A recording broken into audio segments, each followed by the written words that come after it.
Welcome to the program. I'm Mark Imperial. This segment's brought to you by booksgrowbusiness.com. It's the place where busy professionals get their books done and published to educate consumers, grow their businesses, and to leave a legacy.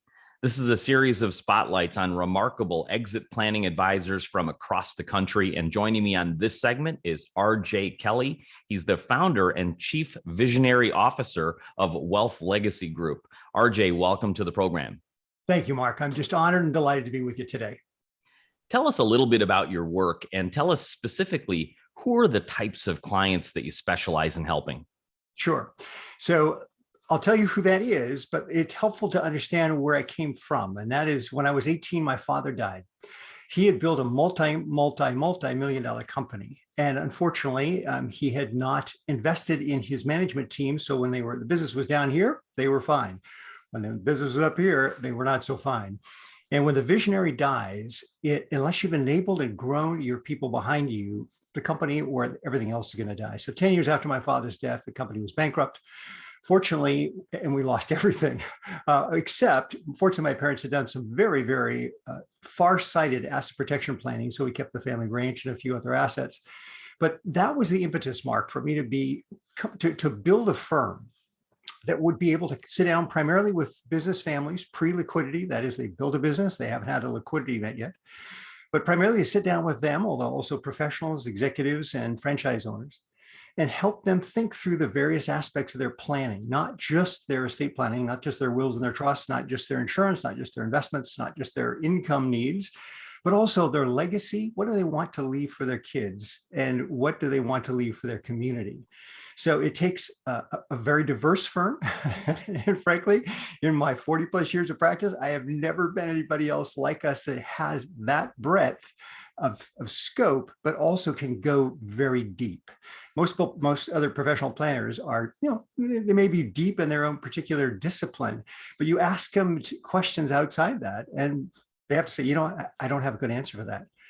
Not that we have all the answers, because nobody has a corner on all the good answers. But you have to be, as the artist Armando Christian Perez, there we go. I didn't know him by that name, but some of us know him by his other name, which is Pitbull. But as Pitbull says, always stay an intern. That is, always keep growing, always be learning, always be inquisitive. So among other things, I'm a CEPA, Certified Exit Planning Advisor, and a whole bunch of other things after my name, because not for anybody else other than I want to keep growing as a person. I also want to bring the best me to every engagement that we have with our, typically, again, privately held business owners. It's interesting because, the business owners are great at growth, and they're thinking about that. But how much thought do they really put into exiting their business? It sounds almost like an afterthought. Tell us a little bit about these folks and what are the things on the business owners' minds that might maybe keep them from being properly planned? Well, Mark, that's such a great question. And there's a wonderful group called Vistage. There's a number of other groups, EO and other peer-to-peer networking groups, YPO, WPO, and so forth. And those groups are there to help coach each other, but also they're facilitated usually by a brilliant facilitator out of the business world. And they say that, we're here to help you plan your exit and to think about, because literally when you open your business, you should already know what your exit's going to be. And most business owners kind of give it lip service, or they'll smile and go, yeah, right. I just want to make sure that we stay in business this week and have enough money to make payroll. It's particularly challenging for certain states like California and others that you can step on a landmine and not even see it coming. So for the business owner, they're just trying to bring an idea, a concept, some service forward, get paid a fair amount of income for it, pay their employees that right now, half of them don't even show up. It's like the old joke, how many people do you have working for you? And the answer is, well, maybe about half of them. But unfortunately, it's even less. People will come one day and then not show up the next day and give no reason. It's just, I've never seen anything like it in my life. So for business owners, I'm grateful for them. It's like physicians in the healthcare industry. I'm so grateful for them and what they're willing to do every day to help us. But same thing for business owners. And I would encourage everyone to stop and thank a business owner that you do business with and just say, hey, thanks for doing what you do. I know it's not easy, particularly in California, although we've got clients in 19 states. So we see this in a number of other states too. But to just thank them for doing what they do.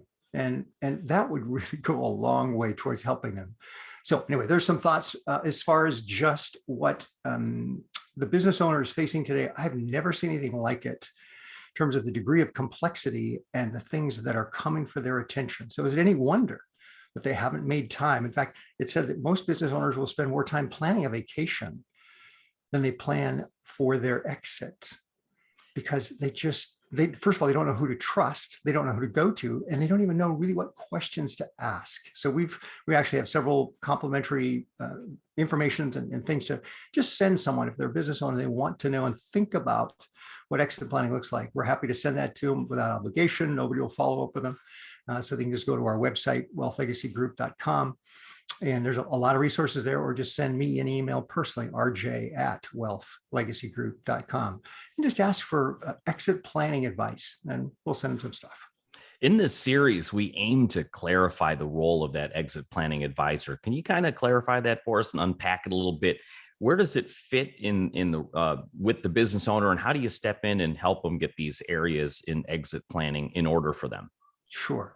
Well, if I might, it's always helpful to have an example. So I was contacted several years ago. I met a gentleman. He's a partner in a national home building company. They are based here, but they build their homes back in Memphis. It's a brilliant company. They build absolutely stunningly beautiful homes for a price that's just, you kind of, pardon me, how much? It's so incredibly low when you're used to California prices.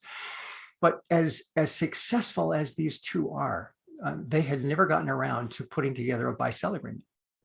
And that is so common, where part of it is because they don't even really know where to begin, how to value the company, and so forth. So they engaged me in our firm to sit down, review their where they're at, what were the goals. And we actually created what I call buy-sell 1 and buy-sell 2, because there was a number of things we needed to encapsulate in the first agreement, but there were a whole bunch of other things we needed to address in that second agreement. And so basically it was asking them questions, bringing them together, bringing in an outstanding business attorney right here in San Diego and also in Washington State at Troy. And so between Troy and myself, we were able to hammer out that agreement. I've got an attorney on staff, but we don't draft documents. We review them all day long, but we don't draft them. But the point is that I bring an outside perspective, having obviously a father that had happened to him, what happened, but as well as working with literally hundreds of business owners over my practice and career to understand what questions need to be addressed and there's about 17 different questions that need to be answered to have a buy-sell agreement that makes sense. And again, not to take anything away from the attorneys, but unless that is really their subspecialty, and it just is not, no offense intended, it just is not, then you're going to leave stuff out. And so, for example, real quick, and then we'll move on to next question. But for example, most buy-sell agreements don't even address the issue of what happens if one of the partners becomes totally or permanently disabled. Well, how do we value that? How do we measure that? When does that happen? And when does a buyout occur in the event of that? So I call it the missing page for most buy-sell agreements. So again, it takes a team, and you can't just simply rely on your attorney, your CPA. You really need someone who's trained like myself and others, that's a certified exit planning advisor. And there are two industry expert leading firms in that, BEI and EPI. Mine happens to be through EPI, but they're both outstanding firms that train advisors. So look for that credential, expect and ask for that credential. And if the advisor you're working with doesn't have it, find somebody who does. Fascinating insight. Can you kind of tell us more about your inspiration to get into this field? You told us how you got started all the way at the early age of 18 and with your father's business. Tell us a little bit of the evolution of how you got started and got into this field. Okay, great. Well, trust me, I didn't just leap into it. I mean, my first month of university, it was when my father passed away. And because of a very loving, committed mom who just had the year before, we'd had a conversation. She said, honey, I want you to know that we would love to have you in the family business if you want to be involved.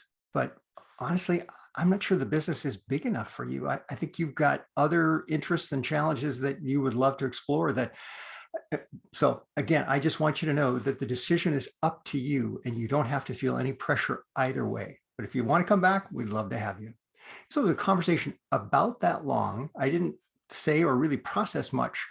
But then when my father passed away, and so I went back home to be with my family, my mother's words resonated for me. And I realized that as much as I enjoyed helping people, being in the oil business, which was what we did, was just not what was going to float my boat, not for a lifetime. So because of my mom's permission to go elsewhere, I decided that I wanted to pursue other avenues. And frankly, I thought I was going to be, Mark, I thought I was going to be a marriage and family therapist because I really wanted to make a difference for families and people in an individual, personal way. But I wanted to get exposure to business and really understand what the real world was like. So I interviewed with a number of different firms. First of all, my first rule filter, that I have 4 of them. My first rule filter is I'm a follower of Jesus. And so I asked myself, Lord, what do you want me to do? What is it where can I apply my skills that you have given me and that I've been honing? Where can I apply those skills best that brings you honor, but also gives back? And it's fun and it's challenging for me. So I ended up, long story short, usually by the time somebody says it's a long story short, it's too late. It's already been too long. But when I was in my senior year at Washington State, I decided to interview with a number of different firms in marketing and sales. And ironically, one of the firms I turned down was Procter & Gamble because they wanted me to come to Southern California. And I said, there's no way I'm moving to Southern California from Washington State. No way. Well, lo and behold, many years later, in 1985, I started my Abraham adventure, came to San Diego and opened a second office, which then became, we've been in San Diego ever since. But as I say, we've got clients all over the country. And so for me, there's a saying that God won't steer a parked car. You got to set out in a direction. And so for me, I set out in a direction I thought I wanted to go, and it ended up taking me a very different direction, which I ended up in the life insurance industry. And that was not, when I was asked, would you be interested in having a conversation about that career? I said, well, I wouldn't have any objection, but I really, frankly, couldn't be less interested in something than that. It's like asking me, do you want to be a concert pianist? I said, well, okay, actually music's in my background, but no, I don't want to spend. So from that though, I found that I could be in business for myself, which I'd been trained all my life as an entrepreneur's son. But I could also be in a business where I could really help and make a meaningful difference in the lives of others, both individual families as well as their business. And that's evolved and morphed over time. I have, let's say, an in-house attorney. We have an in-house CPA. I've got a master's of financial services with a subspecialty of tax. So we get hired to really sit down with the business owner and take those vague intentions, the vague intentions about their business succession, their family, their money, their philanthropy, their legacy. Take all those sort of things that have been bouncing around in their head and make them very specific, measurable, and meaningful. So we do that. We also have a tax mitigation side, which is just exploding right now. There's so many people that are selling their business, selling appreciated assets, but they don't want to pay, like in California, 37% in taxes between the federal, state, and Medicare surtax. So what can we do to lower, defer, or even in some cases, eliminate the tax on the sale of those assets? So that's just a huge part of the practice right now. In addition to that, we have an asset management platform that's very, very unique. And even with what's happening in the marketplace right now, which is not a very pleasant place to be, our platform is just down just a little bit so far year to date. And it's what we do and how it's done is so clever that clients go, I want that. So that's another huge growing part of our practice. And then in addition to that comes the work that we do just purely in consulting for the business owner. I might mention that business owner, we just finished getting buy-sell number 2 assigned. Sorry, I sound like I've got a motorcycle going by outside my office, outside the windows here. But he died within 2 weeks of signing buy-sell number 2. And 2 weeks after signing all of his estate planning documents. He was a multi-million-dollar gentleman, one of the brightest West Point graduate engineer, brilliant guy, lovely family, but just never got around to getting his estate planning done. It was almost too late.